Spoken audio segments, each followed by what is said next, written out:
അല്ലാഹുവേ, നിസ്കാരം തുടങ്ങാത്തവര് നിസ്കരിക്കണോ? നമ്മൾ ധാരാളം ഇബാദത്തുള്ളവരല്ലല്ലോ.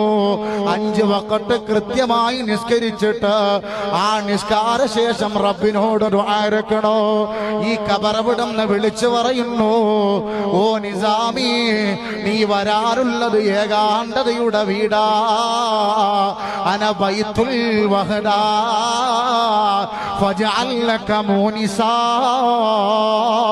നീ നേരം പോക്കും കൊണ്ടേ വരാവോ?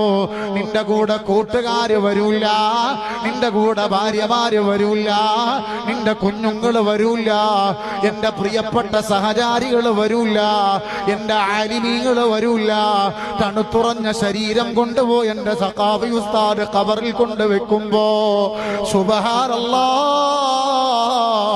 ഇനി ആ മനുഷ്യനില്ലല്ലോ, ഇനി അയാളുടെ വാളില്ലല്ലോ, ഇനി അയാളുടെ പാട്ടില്ലല്ലോ, ഇനി അയാളുടെ സൗഹൃദമില്ലല്ലോ, ഇനി അയാളുടെ യാത്രയില്ലല്ലോ, ഇനി അയാളുടെ മുഖമില്ലല്ലോ, ഇനി അയാളുടെ നിഴല് പോലും ഇല്ലല്ലോ. പടച്ചോനെ, റഹ്മാനായ റബ്ബേ, ഇതെന്തോരവസ്ഥയാണെന്ന് പറഞ്ഞ് കരഞ്ഞേക്കാം. ആ സമയം എനിക്ക് വിഷമമുണ്ടാകാതിരിക്കണമെങ്കിൽ ഒരു നേരം പോക്കും കൊണ്ട് കടന്നു വരണോ? ഖബർ തന്നെ പറയുന്നു, ആ